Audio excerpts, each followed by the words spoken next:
There are monsters who wear the faces of family, and I survived to tell the story.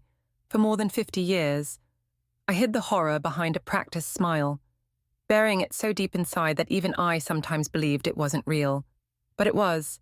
My name is Charlotte Mae Wilson. I am 76 years old now.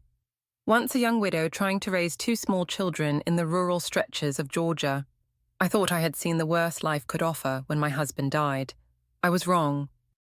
If you have ever carried a pain too heavy to name, a wound too deep to show, please stay with me until the end of this story.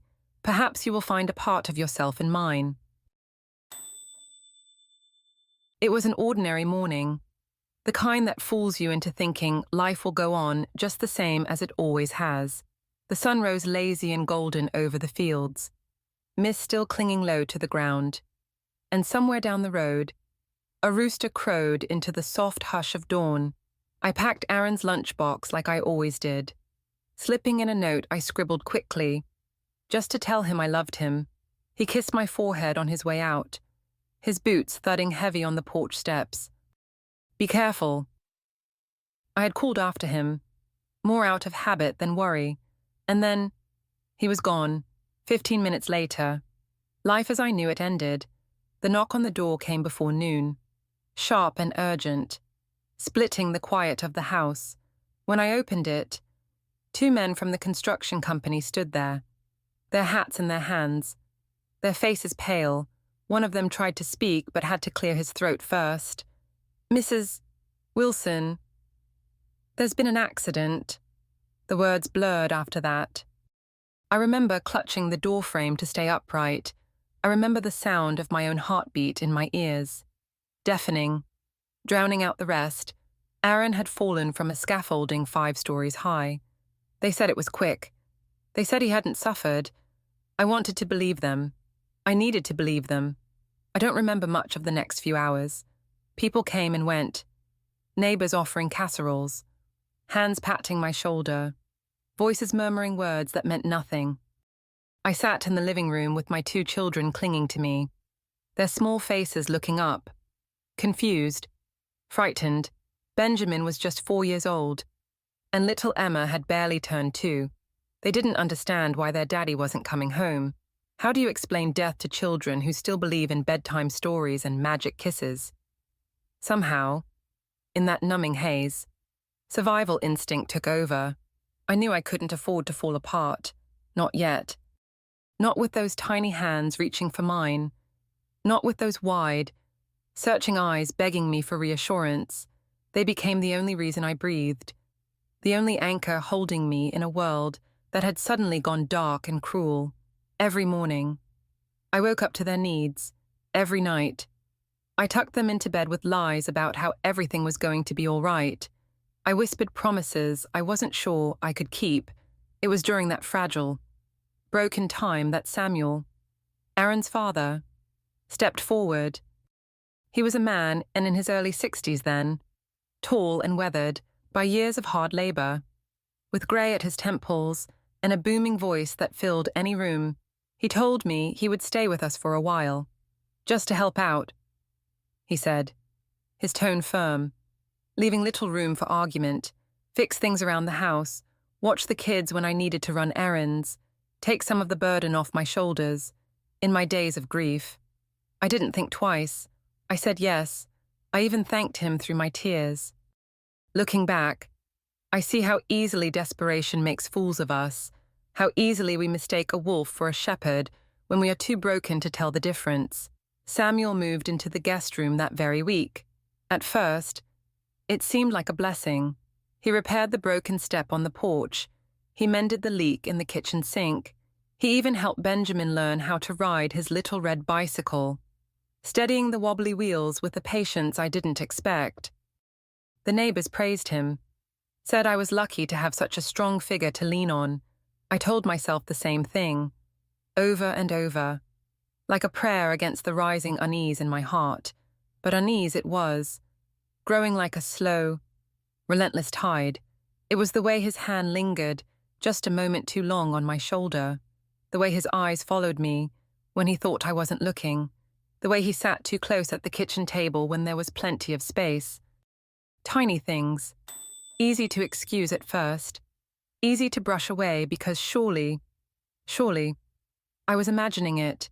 He was my father-in-law. For God's sake, Aaron's father, the man who had cradled my husband as a baby, who had once bounced my own children on his knee, still, a part of me, a deep, primal part, whispered warnings I tried not to hear. I should have listened, but I was 27 years old, widowed, frightened, and exhausted down to my bones. I clung to any semblance of safety, any illusion of help, because the alternative, the thought of raising 2 children completely alone, of facing the endless days and nights without Aaron, was too terrifying to bear. So I ignored the whispering fears. I smiled politely. I accepted the small kindnesses. I told myself that this was just what grief did, that it made you suspicious, that it twisted your mind into shadows. I did not realize that I had, without knowing, opened the door to a nightmare that would steal not just my peace, but pieces of my very soul. And so, with my own trembling hands, I let the darkness into my home, believing it wore the face of family. I did not yet know that sometimes the greatest danger comes not from strangers in the night, but from those who sit across from you at the dinner table, who speak your name with a smile. I did not yet know that survival would cost me more than I ever thought possible, but soon, very soon, I would. And then, the person I trusted most became the shadow that swallowed my days and haunted my nights. In the days after Aaron's funeral, when the casseroles from well-meaning neighbors stopped coming and the world moved on from our grief, Samuel became the backbone of the house. He fixed the leaky roof when a summer storm broke through the weakened shingles. He chopped firewood before the mornings turned crisp. He repaired the broken porch step Emma had tripped over more than once. Every day, he found some new chore, some new reason to stay a little longer, to embed himself deeper into the hollow space Aaron's death had left behind. "You shouldn't have to do this alone. Charlotte," he said once, his voice low and heavy. As he wiped his brow after fixing the fence out back, I stood there barefoot in the dewy grass, holding Emma on my hip, and I wanted to believe him. I wanted to believe that someone in this broken world still meant well. His presence soothed the neighbors, too, who nodded approvingly when they saw Samuel tending to the yard. The children, "What a good man," they said, stepping up for his son's widow. I let myself believe it too, because the alternative was too frightening to name. The first signs were subtle. Like a change in the wind you only notice when the trees begin to whisper, a hug that lasted a moment too long, a hand that rested on my waist when there was no need. His eyes, once warm and grandfatherly, now flickered with something else, something that sent an invisible shiver through me. He began touching my face absent-mindedly when speaking to me, brushing back my hair or cupping my cheek when making a point, his thumb tracing slow, deliberate circles against my skin. These weren't gestures of a father-in-law comforting a grieving daughter-in-law. They were something else, something I didn't have words for then, but that my body recognized instinctively as wrong. The worst part was the way he acted afterward, smiling gently, carrying on as if nothing had happened. It left me questioning myself, doubting my own instincts. Was I imagining things in my exhaustion? Was grief making me overly sensitive? Seeing monsters in the faces of men who only wanted to help. Every fiber of my being knew something had shifted, but I fought to suppress it. I told myself it was the loneliness talking. I told myself that Samuel was all I had left of Aaron, and surely he couldn't hurt me. I told myself that questioning him would be like spitting on Aaron's memory. At night, I would sit at the kitchen table long after the children were asleep, staring into the empty mug of coffee cooling in my hands, repeating these lies to myself until I almost believed them. Samuel was family. Samuel was helping. Samuel loved us. The alternative that I was unsafe in my own home, that the very man who promised to protect us was the one I should fear, was too unbearable to face. but the moments alone with him grew harder to escape. One afternoon, while I was scrubbing the kitchen floor, he came up behind me, kneeling close enough that I could feel the heat of his body against my back. "You're working too hard, girl," he said softly, his hand sliding along my spine under the guise of steadying me. I flinched away, my heart hammering against my ribs. He laughed then, low and almost fond, as if amused by my discomfort. "Still so jumpy," he said. "Aaron always said you were a little wild thing." I laughed weakly, scrubbing harder, wishing I could scrub myself right through the floorboards. From that day on, I avoided being alone with him as much as possible. I kept the children close like a shield. I volunteered for every church errand I could think of. I made excuses: laundry to do, dinners to cook, errands to run, but the house was small, and grief isolated me more efficiently than any prison wall could have. There were still moments, inevitable moments, when Samuel would catch me alone, and in those moments, the air seemed to thicken until it became a solid thing I had to push through just to breathe. Fear became my constant companion. It slithered into every corner of my life, into the way I bolted the children's windows at night, into the way I kept the bedroom door wedged shut with a chair. It lived in the way my hand trembled when I answered the door. Even if it was just a neighbor returning a borrowed dish, it poisoned the once ordinary sounds of the house, the creak of floorboards, the whisper of the wind against the siding, the slow, heavy footsteps approaching my door after nightfall. My world shrank until it was no bigger than the next heartbeat, the next breath, the next desperate calculation of how to survive another moment unseen, untouched. But I stayed. I stayed because of Benjamin, with his mop of messy hair and his endless questions. I stayed because of Emma, who still reached for me in her sleep, her tiny fingers clutching my nightgown.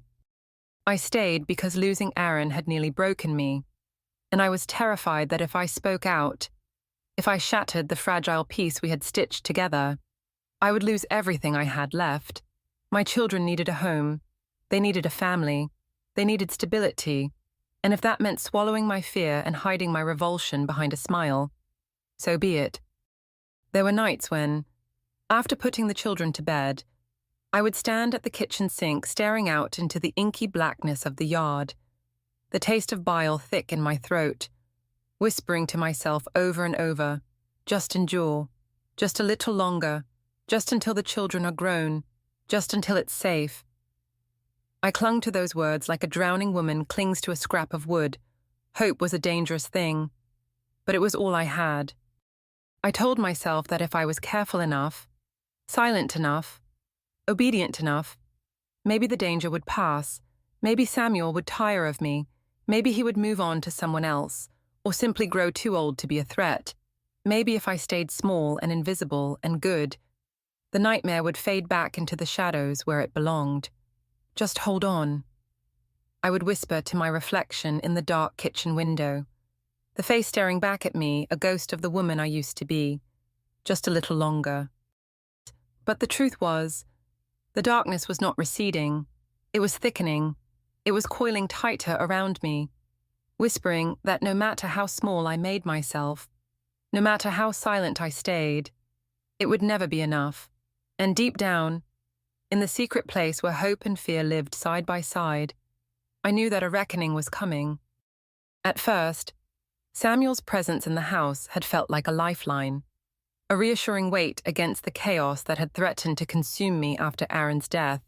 But slowly, almost imperceptibly, that weight shifted, turning heavy, oppressive, suffocating. He began to control everything: what time I woke up, who I spoke to, where I went. If a neighbor stopped by with a pie or a kind word, Samuel was there before I could answer the door, his broad body filling the frame, his voice polite but firm. "Charlotte's resting. Best come another time." If the church ladies asked why I hadn't come to Bible study, Samuel would respond for me, making excuses about the children, about my grief, about anything that would keep me isolated within the four thin walls of that house. Friends slowly stopped calling. The invitations dried up. And I, drowning under guilt and shame, let it happen. Every rope that might have pulled me free was quietly, methodically cut. The touches were no longer fleeting or clumsy. They were deliberate, insistent, a mockery of the protection he had once promised. His hand would linger low on my back when we passed in the hallway. His fingers would brush my wrist, my hip, with a familiarity that churned my stomach. One evening, while I washed the dinner plates, he came up behind me, pressing too close, reaching around me to help dry the dishes. I dropped a plate, the crash loud enough to make the children look up from their coloring at the kitchen table. Samuel just chuckled, low and patronizing, and tousled my hair like I was a silly child. "Careful now," he murmured near my ear. I smiled, stiff and hollow. For the sake of the children watching, inside, I felt something break a little more. Each day became a lesson in survival, every moment a balancing act on a blade's edge. I learned to read the house like a battlefield, listening for his footsteps, watching the set of his shoulders, gauging the shift in his voice from seemingly benign to dangerously soft. I memorized the squeaks of the floorboards, so I would always know how close he was. I kept my children with me as often as I could, using them as a shield. But even that wasn't always enough. Fear colored everything. I stopped singing to the children at bedtime. I stopped laughing. I stopped dreaming. There was only the mechanical clatter of living cook. Clean. Bathe the children. Survive another night. And another. And another. The bruises were the worst to hide. A grabbed arm here. A shove against the counter there. Always accidental. Of course, always easy to explain away. I bumped into the door. I would say, when Emma asked why my wrist was purple, I slipped carrying the laundry. I would tell the neighbor if she looked too closely at my limping gait. But it wasn't just my body that was battered. My soul, the part of me that still believed in goodness, in safety, in love, was wearing thin, fraying like the hem of a dress rubbed raw by too many days of hard work and too little care. And yet, I said nothing. I said nothing because Samuel made sure I understood the stakes. "Who's going to believe you?" "Girl," he would whisper after one of those moments, his breath hot against my cheek. "You're nobody without Aaron. You're just a sad little widow with no family. No means. They'd take your children away before they'd listen to a word out of your mouth." His words curled around my heart like barbed wire. Lose Emma and Benjamin. The thought alone was enough to chain my tongue, to stitch my silence tight and thick across every gaping wound he left behind. There were moments when I hated myself more than I hated him, hated the way I had become so small, so compliant, so invisible. I had once been a girl who ran barefoot through the fields, who dreamed of seeing the world beyond our tiny Georgia town. I had been a wife who built a home out of nothing with a man she loved. Now, I was little more than a shadow cast against the crumbling walls of a house that no longer felt like a home. A ghost trapped in a body that flinched at every sound, every creaking board, every whispered threat. Samuel fed on my silence, my fear. Every day I didn't fight back. He grew bolder. Every time I swallowed my scream, he grew stronger. And I grew smaller. My world shrank to the confines of the kitchen, the nursery, the narrow hallway leading to the bedroom where I bolted the door each night and prayed to a God whose face I could barely remember. I prayed not for rescue, but simply for endurance, to make it through another day, to keep my children safe, to keep breathing. But darkness is a hungry thing. It doesn't stay contained forever. It seeps under doors and through the cracks in the walls. It waits for you in the dead hours of the night, when even the crickets fall silent. It feeds on your fears, your guilt, your isolation, and it whispers to you in the voice of someone you once trusted, someone you once called family. I was drowning, and I didn't even realize how far gone I was until one night, standing at the sink with my hands raw from scrubbing dishes. I caught sight of my reflection in the dark window. I barely recognized the woman staring back at me. Hollow eyes, gaunt cheeks, shoulders slumped not just from physical labor, but from the invisible weight pressing down harder each day. I opened my mouth to speak, to say anything, even just to hear the sound of my own voice. Nothing came out. Nothing. That was the night I realized I wasn't living anymore. I was enduring, and endurance, when stretched too long, becomes a form of slow death. I told myself it would be temporary, that somehow, if I just held on, if I just stayed quiet, stayed good, stayed invisible, things would get better. Samuel would lose interest. The children would grow up. Time would heal. But deep down, I knew the truth. This wasn't a storm that would pass. This was a storm that had settled over my life, thick and endless, blotting out every star, every glimmer of hope, and unless something or someone changed the course of fate, it would devour me whole. It was on a night when the rain fell so heavily that it seemed the sky itself was trying to drown the earth that Grandma Ella arrived. Unexpected and unannounced, thunder rumbled low across the Georgia fields, and the wind howled against the thin walls of the house. I was trying to put the children to bed, whispering lullabies that lacked any melody, when the sound of a car pulling up the muddy driveway cut through the storm. My heart leapt into my throat. Visitors were rare these days, especially after dark. I rushed to the window, peering through the warped glass, my hands trembling, and there she was, Grandma Ella, wrapped in a thick brown coat, her silver hair plastered to her forehead by the rain, her sturdy figure making its determined way up the porch steps. I barely had time to wipe my face and straighten my dress before the knock came. Samuel was away, drinking with his buddies in town, and a part of me whispered that this moment, was a sliver of grace. I opened the door, and the warm, familiar scent of rain-soaked wool and lavender soap rushed in with her. "Charlotte, child," she said simply, her voice cutting through the wind like a blade. "I thought I'd check on you and the little ones." I nodded, my tongue glued to the roof of my mouth, and stepped aside to let her in. As she stepped into the lamplight, her sharp blue eyes immediately swept over me, my bruised cheek half hidden beneath a curtain of hair. The way my body curled inward without thinking, the forced smile that trembled on my lips.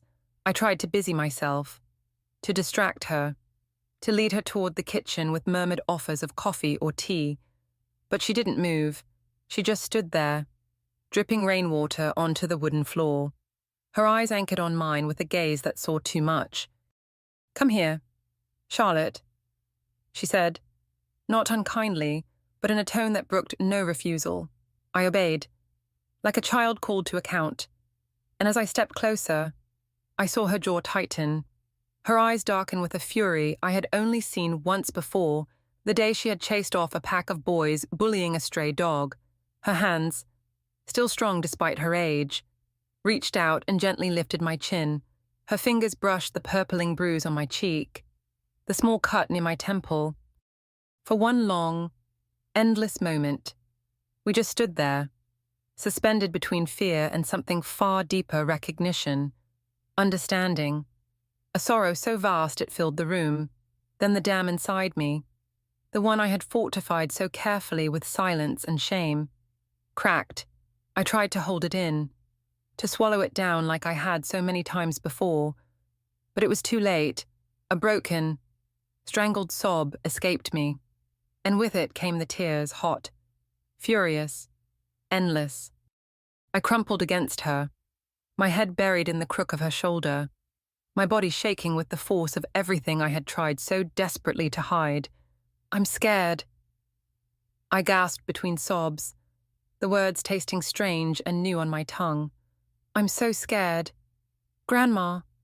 My knees buckled, and she caught me easily, guiding me down onto the old worn sofa with a strength that belied her years. "There now," she murmured, rocking me gently as if I were once again a child frightened by a summer storm. "It's all right. Baby, it's all right. You don't have to say another word. I see. I know." No accusations, no questions, no demands for explanations I couldn't yet give, only that fierce, unwavering presence, warm and solid and immovable against the chaos that had become my life. Grandma Ella stayed like that for a long time, holding me until the sobs slowed, until the gasps for air became steady breathing once more. Then, still without speaking, she stood up, wiped her own damp face with the sleeve of her coat, and walked to the children's room. I followed on unsteady legs, watching as she bent over Emma and Benjamin, smoothing their hair, adjusting their thin blankets. "We're leaving," she said quietly, almost to herself. "Tonight." I blinked, confused. "But Samuel will—" She turned to me, her expression fierce. "I don't give a damn what that man thinks he owns. You and these babies are coming with me. Now, before he gets back." Her voice was steel-wrapped in velvet, and it brooked no argument. For the first time in what felt like forever, I felt something stir inside me, not fear, but hope, fragile, trembling, real. We moved quickly, quietly. I packed only what was necessary, a few clothes for the children, the worn photograph of Aaron that sat on the mantel, Emma's favorite doll, Benjamin's wooden truck. Grandma Ella wrapped Emma in her coat and lifted Benjamin onto her hip as if he weighed no more than a sack of flour. I carried the small bag and followed her out into the storm. The rain lashed at us, blinding and cold. But it didn't matter. The mud sucked at our boots. The wind tore at our clothes. But it didn't matter. We stumbled to her old car, and she shoved the door open, bundling the children into the back seat, throwing the bag onto the floor, and pulling me into the passenger seat without ceremony. As she turned the key in the ignition, I glanced back at the house, a silhouette against the rage of the storm, and felt nothing. No sorrow, no regret, only relief. As we pulled away, the headlights cutting twin paths through the sheets of rain, I closed my eyes and let the tears come again. But these were different tears, tears of release, of escape, of something broken finally beginning to heal. Grandma Ella reached over and squeezed my hand, her grip firm, grounding me. "You're safe now, Charlotte," she said, her voice low and certain over the roar of the storm. "I promise you, you're safe." That night, the road unfurled before us, slippery and dark, but for the first time in so long, I wasn't afraid of where it would lead. I wasn't trapped anymore. I wasn't alone. Grandma Ella didn't waste a single breath after we drove away from that cursed house. We pulled into the gravel lot behind her small cottage, just long enough to change the children into dry clothes and pack a few more essentials, extra blankets, some bread and cheese, a jar of peach preserves. Then, with the same determined calm she had shown all night, she told me the plan. We couldn't stay here, not even until morning. Samuel would come looking, maybe not tonight, soaked and angry and drunk, but tomorrow, when his rage sobered into cold calculation. He would come, and she wouldn't risk letting him find us. She bundled Emma and Benjamin back into the car. Wrapped in quilts that smelled of lavender and wood smoke, she pressed a thick envelope into my hands. Money. Savings from years of selling homemade jams at the farmer's market. For emergencies, she said, locking eyes with me. I didn't argue. There was no time. Every second we lingered tightened the noose around our escape. We moved with a silent urgency, as if even the creak of the porch steps or the thud of a car door might awaken some sleeping demon that would swoop down and drag us back. The rain had slowed to a misting drizzle by the time we pulled away again. Headlights off, rolling slowly down the dirt road before picking up speed on the highway. I kept glancing over my shoulder, half expecting to see Samuel's truck barreling after us, high beams flashing like angry eyes. My hands trembled in my lap, My breath shallow and quick. Every instinct screamed danger, every muscle tense for the chase. But for the first time, someone else was driving, someone strong enough to shield me. We were nearly to the county line when it happened. A pair of headlights appeared in the rearview mirror, approaching too fast. Weaving drunkenly across the lane, my stomach dropped. Grandma Ella tightened her hands on the steering wheel. Her jaw clenched so hard the tendons stood out in her neck. The truck behind us honked a long, furious blast that echoed through the mist. He had found us. Samuel had found us. Grandma didn't panic. She didn't swerve or speed recklessly. She kept her course steady and true. I turned in my seat and saw Samuel's face lit up briefly in the glow of his headlights, twisted, wild, full of a rage that chilled my blood. He pulled alongside us, shouting something through the open window that I couldn't hear over the engine and the hammering of my own heart. Then he veered sharply, trying to force us off the road.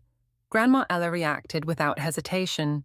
She slowed just enough to fall behind him, then made a sudden turn onto a narrow gravel road I hadn't even noticed. Samuel's truck skidded past, his brake lights flaring. But by the time he managed to reverse, we were already disappearing down the winding side road. For a few breathless minutes, it felt like flying blind through a tunnel of trees and shadows. But Grandma drove with the precision of someone who knew every inch of this land, every secret back way carved out over a lifetime. When we finally emerged onto the main road again, there was no sign of Samuel, but we didn't slow down. We didn't speak. We just drove.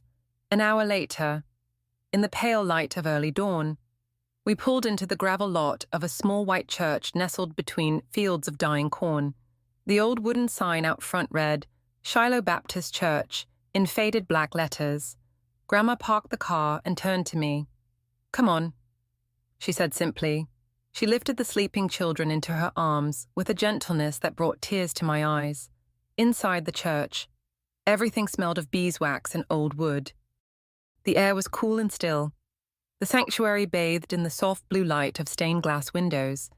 It was the kind of place where silence didn't feel empty, but full of prayers whispered into pews, full of songs once lifted into the rafters, full of faith stitched into the walls. It felt like stepping into the arms of something bigger than fear. Reverend Parker was waiting for us. Grandma Ella had called ahead somehow, maybe during one of those brief stops when I thought she was just catching her breath. He was a tall, stooped man with kind eyes and a voice like warm honey. He didn't ask questions. He didn't pry. He simply opened the doors and welcomed us in. He led us to a small room behind the sanctuary, an old Sunday school room with cots pushed against the walls and a kettle on a hot plate. "You're safe here," he said, looking me straight in the eyes. And for the first time in years, I almost believed it. That night, as I tucked Emma and Benjamin into the narrow cots, I sat for a long time watching them sleep. Their faces were soft, peaceful, untouched by the terror that had stalked my every step these past months. I pressed my hand over my heart, feeling its uneven thud, and whispered words I hadn't dared to think before. Maybe we're worth saving. It was not a lightning bolt revelation. It didn't erase the shame tangled inside me, or the fear coiled deep in my bones, but it was a start, a crack in the prison walls I had built around myself, a tiny, stubborn seed of hope. Still, even as I let myself exhale for the first time in what felt like forever, I knew the hardest part was yet to come. Samuel was a respected man in town, well-liked by many. Whispers had a way of traveling faster than truth. Judgments sharper than any knife were already being honed behind closed doors. The road ahead would not be easy. Leaving the house had freed my body, but freeing my spirit that would take longer, much longer. Grandma Ella didn't wait long.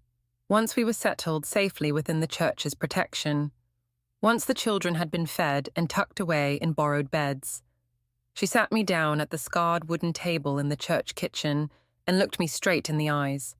"Charlotte," she said, her voice firm but kind, "it's not enough to run.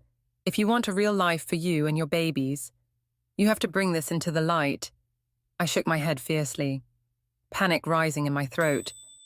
The idea of speaking those horrors aloud, of peeling back the thin veil I had stretched so carefully over my wounds, was almost more terrifying than enduring them in silence. But Grandma wouldn't back down. She placed her gnarled hand over mine, her skin papery, but her grip steady. "Monsters thrive in the dark," she said. "Drag them into the light, and they lose their power."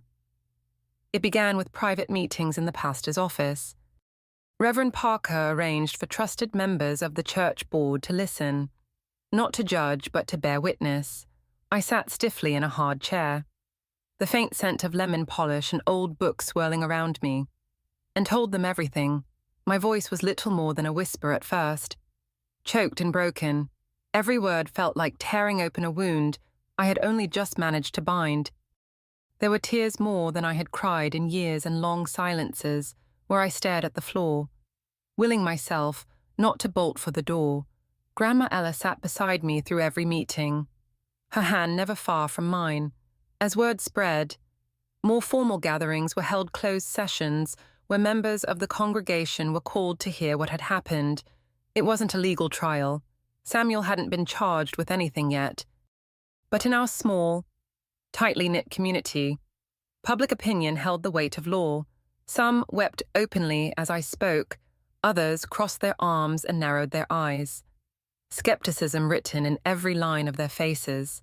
These were the people who had once smiled at me over potlucks and Sunday services, who had bought Aaron's carpentry work, who had sent cards after his funeral.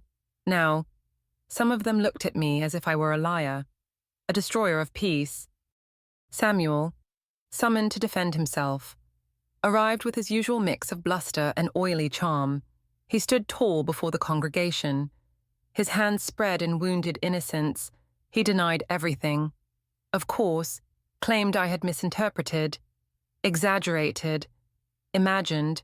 Worse, he accused me, suggested that in my grief and loneliness, I had sought attention, companionship, even intimacy. His words were knives, each one sharper than the last, slicing into the fragile armor I had only just begun to forge around myself. I wanted to curl into myself and disappear. I wanted to scream, but I did neither. I stood, I spoke, I told them about the bruises hidden beneath my sleeves, the nights of terror, the whispered threats disguised as fatherly advice. I showed them the journal I had started, each entry a desperate attempt to make sense of the nightmare, dated and detailed. I brought the testimony of the Reverend, of Grandma Ella, of the doctor who had once treated my falls and accidents with growing suspicion. There were murmurs, shifting in the pews, doubt battling belief, but slowly, steadily, truth began to tip the balance. It wasn't the tears that convinced them, or even the bruises. It was the sheer, unbearable weight of honesty, of pain stripped bare. It was the look in my eyes, the crack in my voice that no actor could have faked. It was the quiet, unwavering support of Grandma Ella, standing like a sentinel at my side. By the end of that long, harrowing day, a decision was made. Samuel was declared unfit for the fellowship of the church. His membership was revoked. He was banned from all gatherings, barred from any involvement with community affairs. More than that, he was shunned, a word that carried a deep and devastating meaning in a place where reputation was everything. No more handshakes at the diner. No more chairs saved for him at Sunday service. No more whispered greetings at the hardware store. He became a ghost, moving through town unseen, unwanted. I wish I could say that victory brought immediate relief, that the moment the church turned its back on him, the chains fell from my soul. But it wasn't that simple. Justice, even when served, doesn't erase the scars carved by cruelty. Freedom doesn't stitch the broken pieces back together overnight. I had won. I had spoken. I had been believed. But inside, the battle was far from over. There were nights I still woke gasping, half certain I would find Samuel's shadow looming over my bed. There were mornings when shame clung to me like a second skin, whispering that I had invited it, deserved it, should have done more to stop it. There were moments, even standing in the safety of the church surrounded by those who had fought for me, when loneliness pressed so hard against my chest, I thought it might crush me. I wasn't naive enough to think the town's verdict would erase all suspicion. Some people looked at me differently now. Some crossed the street rather than meet my eyes. Gossip travels faster than truth. And not everyone is kind when it comes to the messy reality of other people's suffering. I heard the whispers, "Poor girl." But you know how grief makes people fragile. Maybe she misunderstood. Maybe she wanted attention. I let them roll over me, like wind through dead leaves. I had no room left in my heart for their poison. What mattered, what would always matter, was that my children were safe. Emma's laugh, bright and unburdened, echoing through the church hallways, Benjamin's chubby hands reaching for mine without fear. Their trust, their innocence, their right to grow up without shadows clawing at their heels, that was my victory. And though my heart bore scars too deep for any eye to see, I could endure them. I could wear them like armor. Grandma Ella never once said, "I told you so." She simply stayed. She mended what could be mended and held space for what could not. She taught me to walk again, not with my feet, but with my spirit, one painful, stubborn step at a time. Freedom had a cost, but I paid it gladly, because for the first time in what felt like an eternity, I could breathe, I could hope, I could dream. In the months that followed Samuel's banishment, I found myself adrift in a strange, unfamiliar freedom. For the first time in years, no one was lurking outside my bedroom door. No one was tightening the leash around my daily movements.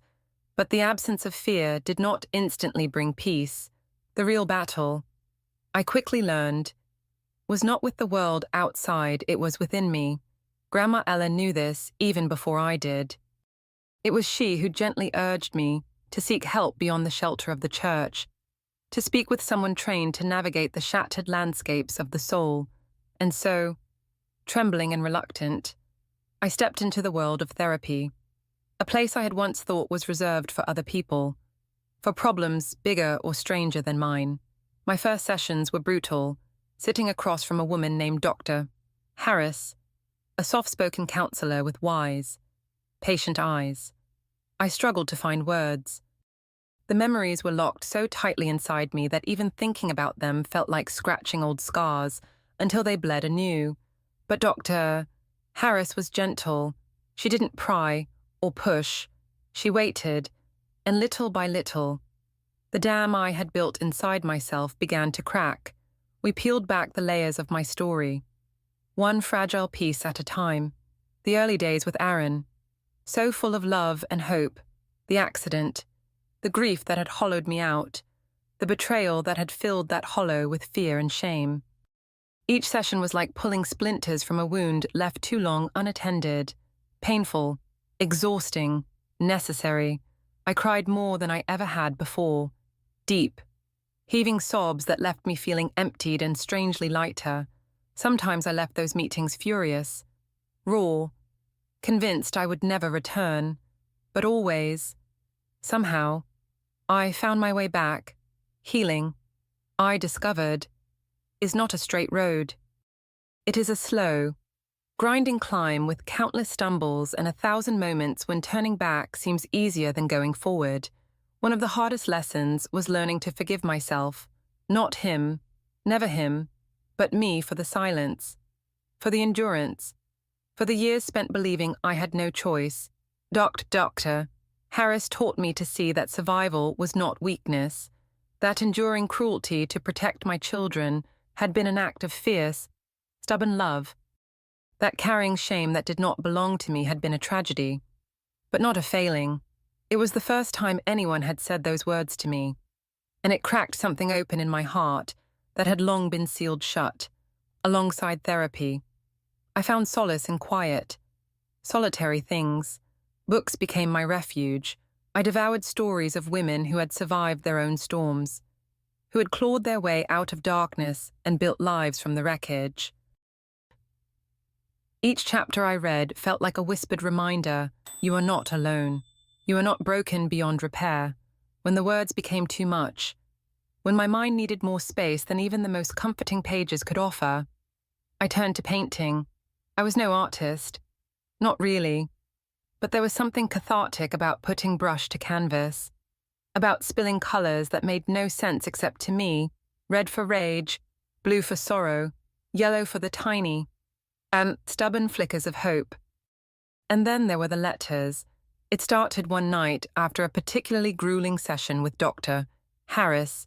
She had suggested writing to myself, not the woman I was now, but the girl I had been, the girl who had stood so small and alone in the ruins of her life.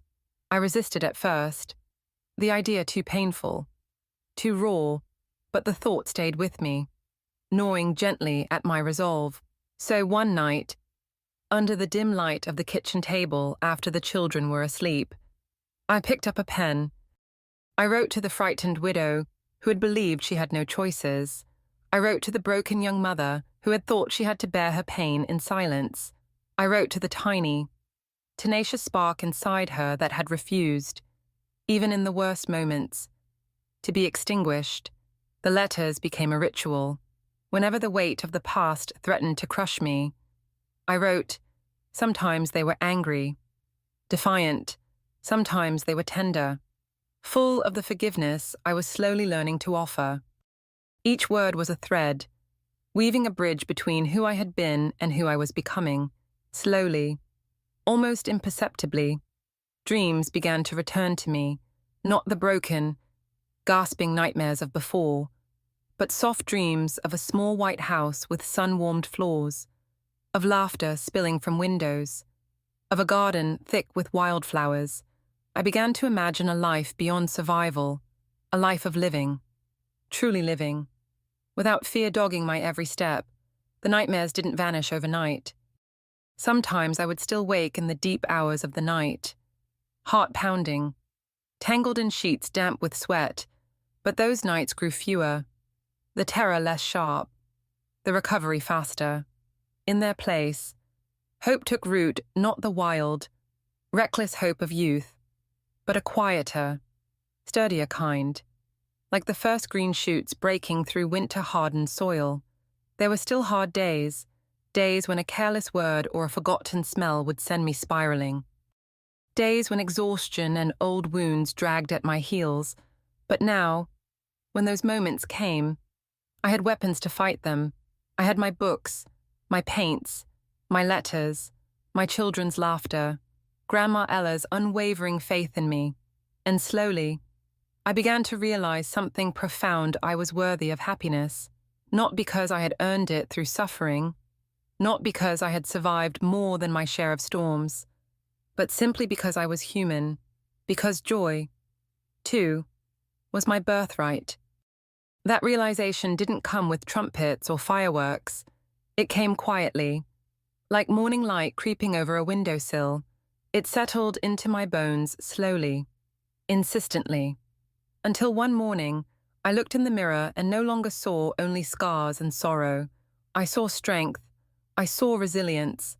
I saw a woman who had lost everything and yet, somehow, still stood, for the first time since Aaron's death. I didn't feel like a ghost haunting my own life. I was here. I was alive. And maybe, just maybe, I was ready to open my heart again. It was at a church fundraiser on a crisp Sunday afternoon that I first met Ben. I hadn't wanted to go. Crowds still made my skin prickle, and small talk exhausted me faster than any labor in the fields. But Grandma Ella insisted, and her voice carried the gentle authority I found myself unable to refuse. So I baked 3 loaves of banana bread, ironed a simple blue dress, and walked into the crowded fellowship hall with my heart hammering against my ribs. Ben was standing by a booth lined with hand-carved wooden toys, chatting with a group of children who laughed and tugged at his sleeves. He had a kind face lined, sun-browned, with eyes the color of worn denim, He didn't notice me at first. I drifted from table to table, offering stiff smiles, trying to endure the attention without bolting for the door. When I finally paused near his booth, it was the sound of his laughter that caught me, low and warm like the hum of a cello. He turned, and for a moment our eyes met. There was no jolt of recognition, no dramatic music playing in the background, just a quiet sense of being seen, not studied, not judged, simply seen. We exchanged a few words about the toys he had made. I complimented the smoothness of the carvings, and he smiled, scratching the back of his neck like a boy caught in unexpected praise. "Takes patience," he said simply. "Wood's a lot like people. Push it too hard, and it splits. You gotta listen to what it needs." I nodded, not trusting myself to speak, for reasons I couldn't quite explain. His words wrapped around my heart like a bandage. Over the weeks that followed, we crossed paths again and again. Sunday services, town events. He never pressed, never forced conversation. He was simply there.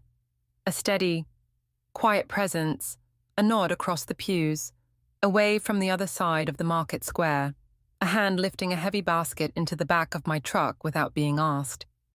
At first, I kept my distance, walls instinctively rising around me, but Ben never climbed those walls.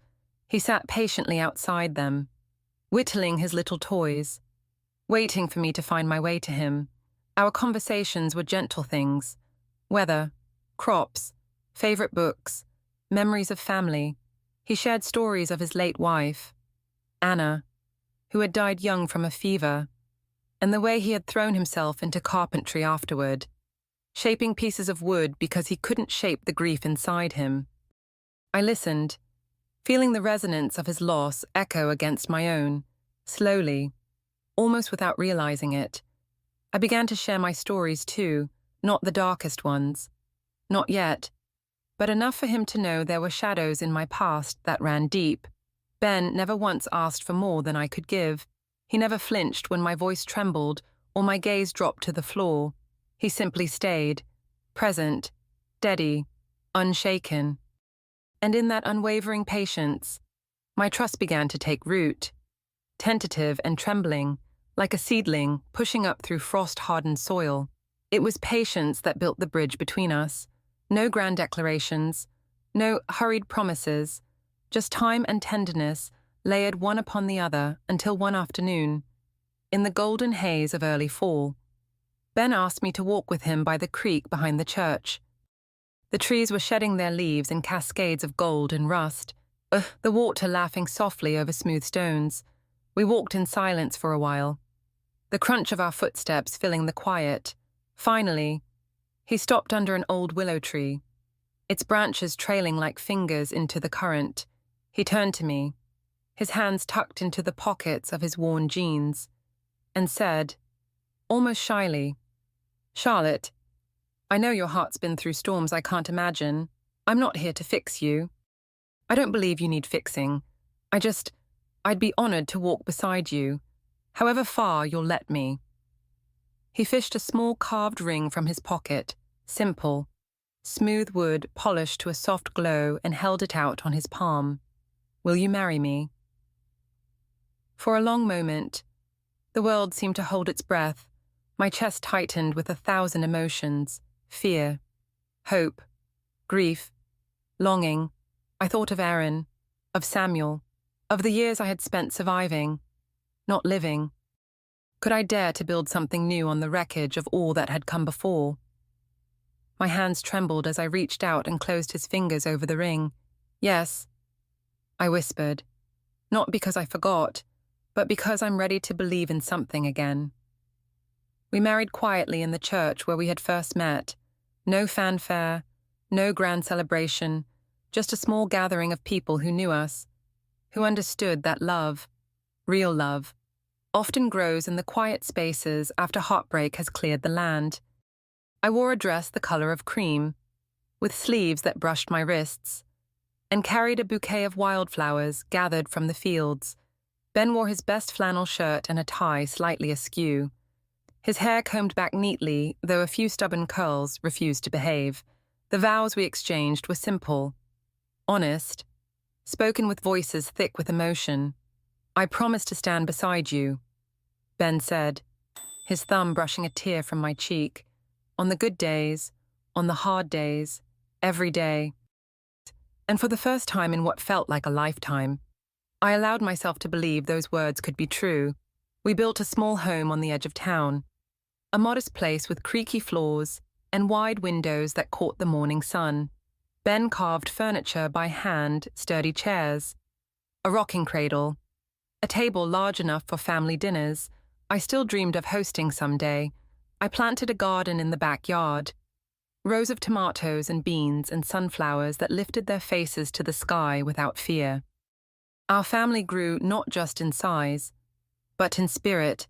My children, once so wary of adult men, found in Ben a steady, loving father figure. He never tried to replace Aaron. He honored his memory, spoke of him with respect, made room for his presence in our home without jealousy or resentment. It was a kind of love that healed by filling the empty spaces gently, not forcing them closed. At night, after the children were tucked into their beds, I would sit on the porch with Ben, listening to the crickets and feeling the solid warmth of his hand wrapped around mine. Some nights we talked, some nights we simply rocked in silence, the easy kind of silence that only comes when you are deeply, wholly safe, and through it all. I never forgot, not the pain, not the shadows. They remained part of me, stitched into the fabric of who I was, but they no longer defined me. They were threads in a much larger tapestry, one woven now with strands of hope, of laughter, of hard-won joy.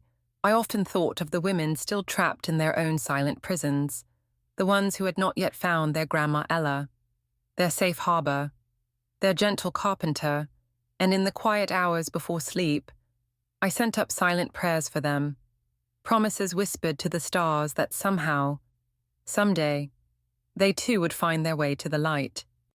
After years of healing, after building a new life brick by careful brick, there came a morning when I woke up with a different kind of weight on my chest. It was not fear, nor grief. It was a quiet, urgent knowing the time had come to reach beyond my own survival. That day, with hands that still trembled but a spirit that no longer bowed, I opened the doors of the old community hall and welcomed the first members of the support group I had spent months quietly preparing. I called it New Dawn, because every woman and child who walked through those doors deserved a new beginning. No matter how shattered their pasts were, the first meetings were small, a handful of women, eyes wary, arms crossed over their chests as if shielding themselves from more pain. Some came alone, some came with little ones clinging to their skirts. They sat in mismatched chairs, in a circle, surrounded by cracked walls and the faint smell of old wood polish. But inside that worn-out room, something sacred began to grow. On the first night, I stood before them, heart pounding so hard I could hear it in my ears. I had written down what I meant to say, neat lines on a trembling piece of paper. But when I opened my mouth, the words came differently, less polished, but more true. I told them my story, not every terrible detail, but enough to see the flicker of recognition in their eyes. Enough for them to understand that I was not there to judge them, or to pity them. I was one of them, and somehow, against all odds, I had found a way to keep going. As I spoke, a strange thing happened. The more truth I shared, the lighter I felt, as if the chains that had once bound me loosened a little more with every word. When I finished, the room was silent, not heavy with shame or discomfort, but thick with something else understanding. One by one, women began to speak. Some in whispers, some in broken sentences, some only through tears. But the silence was broken, and, once broken, it could never fully return. Word spread slowly through town, mostly by whispers at first. Charlotte Wilson, the widow who had suffered so much, was helping others do the same. Mothers brought daughters, Friends brought friends. Sometimes even men came fathers who didn't know how to heal the children who had been hurt by others.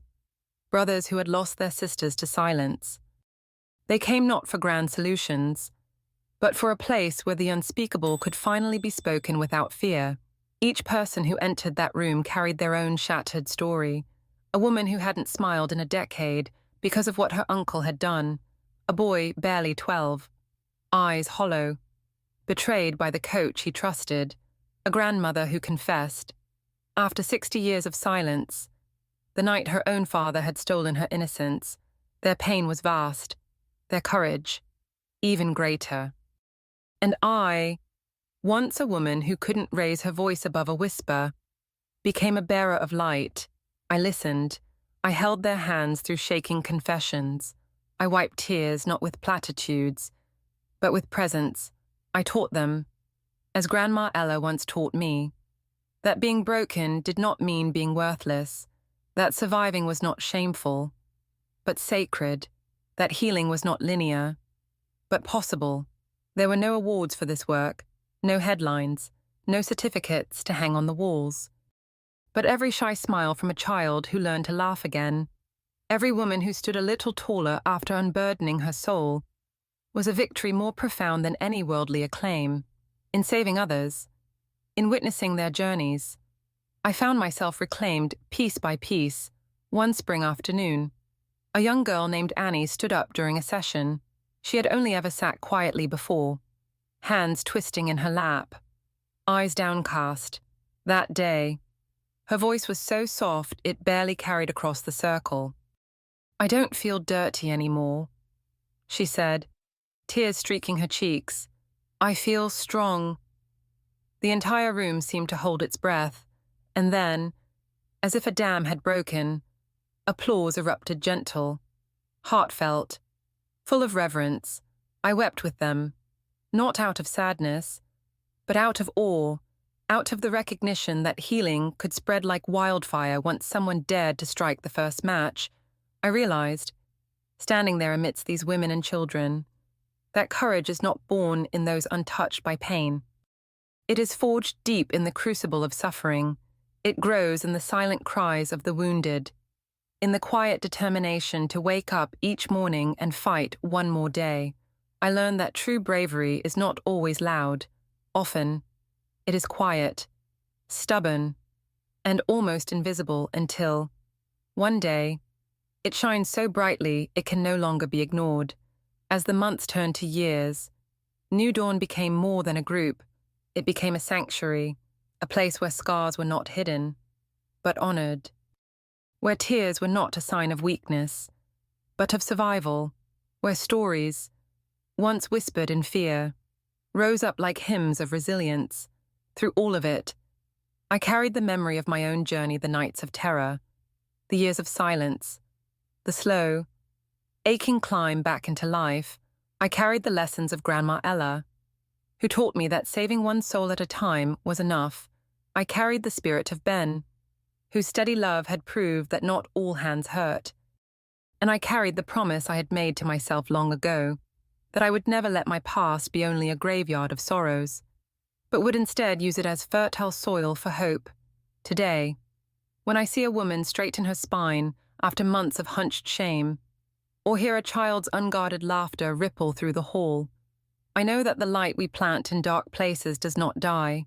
It grows, it flourishes, it saves, and in every smile, every trembling voice finding its strength, I find my own rebirth too. At 76 years old, I sit on the front porch of our old farmhouse, a place that has seen so much sorrow and healing woven into its weathered boards.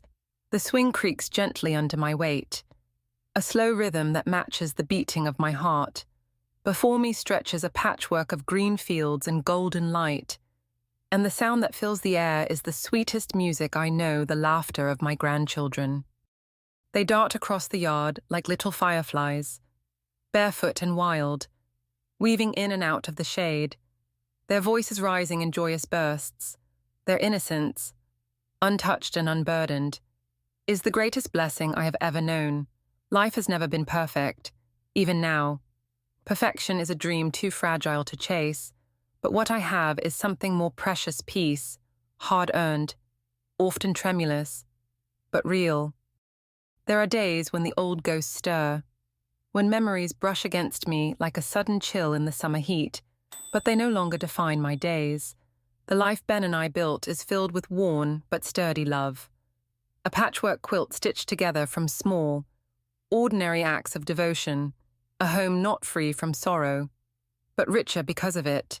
The wounds from long ago have not vanished. They have faded into scars, faint, silvery lines across my soul that no longer bleed, no longer ache with every breath. They remind me of who I once was, and more importantly, of who I chose to become. Every scar is a testament to survival. Every ache that has softened into memory, a quiet victory. I no longer hide from them. They are a part of me, but they no longer own me. I think back to the tears I shed behind locked doors, to the nights when despair threatened to choke the life from my chest. I remember feeling like a ghost trapped in my own body, a hollow shell of the girl I used to be, and yet each tear was not the end. It was a step through the darkness, toward a day I could not yet imagine, but that was waiting for me all along. I see it so clearly now. Every moment of pain was leading me here, to this porch, this laughter, this fragile, beautiful peace. A soft smile curves my lips as I remember the younger Charlotte, the one who believed she was too broken to ever be whole again. I wish I could reach back across time, touch her cheek, and whisper, "Hold on, you are not as lost as you think. You are not as alone as you feel. There is more ahead than your wounded heart can yet comprehend." Sometimes, I do speak aloud, even now, to the girls who might be sitting somewhere in silence, in fear, believing the lie that pain is all there is. I want them to know the light is real. It is patient. It waits beyond the darkest nights. If you can endure, if you can keep breathing even when it hurts, you will find it. You will build it yourself, out of courage you don't yet know you possess. In the gentle dusk, as the horizon fades from gold to dusky purple, I find myself whispering into the soft air, not to ghosts, but to the living. You are stronger than the silence around you. You are more than the things that happened to you. You are not alone. You never were. You never will be. Love does not die. Courage does not die. Hope does not die. They flicker. Sometimes, hidden behind grief and fear so thick you cannot see them. But they are there, in every breath you choose to take, in every sunrise you dare to witness. They live in the quiet stubbornness of a heart that refuses to give up. I know this now. I know that healing is not a single moment, but a lifetime of choosing again and again to believe in light. I know that forgiveness is not weakness, but strength. I know that the darkest chapters of our lives do not erase the possibility of new ones filled with gentleness, with laughter, with the smell of fresh-baked bread and the warm weight of a child sleeping in your arms. I rock slowly, the swing creaking in a comforting, familiar way.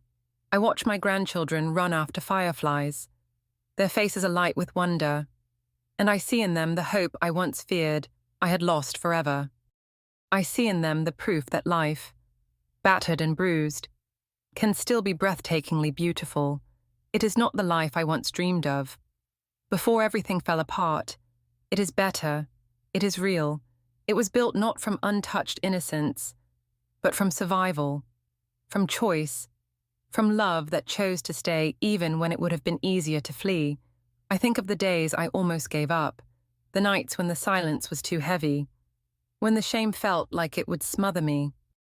I remember whispering into the darkness, "I can't do this." And somehow, doing it anyway. Those moments did not break me. They built me. To those who are still wandering through their own darkness, I whisper now, you will find the light. You will. It is there, waiting. It does not matter how long it takes, how many times you stumble. Keep moving forward. Keep believing. Even the smallest step is an act of defiance against despair. Because the truth is simple and fierce and beautiful love, courage, and hope they never die. They wait for us, patient as the sunrise, sure as the tide.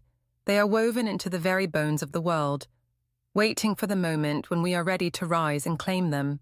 I sit a little longer, letting the laughter of the children and the songs of the evening birds fill the spaces where once there was only sorrow. The swing rocks slowly, gently, forward and back, forward and back. I have lived a life that was not perfect, but it was mine, and oh, how deeply it was lived. 76 years of life. When I look back now, I no longer see the frightened young widow who once believed she would be swallowed whole by her pain. I no longer see a woman defined by fear, or shame, or silence. I see a grandmother, her lap full of grandchildren who trust her with their whole hearts. I see a mother, proud of the family she nurtured against all odds. I see a survivor not just of one night, or one man's cruelty, but of years spent rebuilding herself, piece by piece, with nothing but stubborn hope and an aching heart. And most of all, I see a woman who has learned, after a lifetime of doubt, how to truly love herself. If there is one truth I have gathered from all these decades, it is this: your pain does not define you. Your trauma is not your name.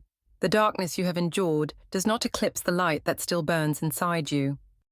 It is not the brokenness that shapes who you are. It is the courage you summon each day to stand up again, to reach for the life that was meant for you. It is the way you choose to build love out of ruins, to sing even when your voice trembles. That is what defines you. That is what makes you extraordinary. And now, speaking not just as Charlotte Mae Wilson, but from one human heart to another, I say this to you, yes, you, the one listening in the quiet. If you carry a weight that feels too heavy, if you are holding a pain too large for words, know this: you deserve to be saved. You deserve to heal. You deserve a life that is not built on fear or survival alone, but on laughter, on warmth, on dreams that stretch beyond the walls of your hurt. You are not broken beyond repair. You are not too far gone. You are worthy, just as you are, of a future that feels like freedom. If my story has stirred something inside you, if it has whispered to a part of you that still believes in hope, I ask one thing of you: please share it. Share it for the woman who is still waiting for someone to see her pain. Share it for the man who wakes up every day fighting battles no one else can see. Share it for the child who needs to know that monsters can be overcome. Share it so that no one else has to fight their demons alone, in silence, thinking they are unworthy of rescue.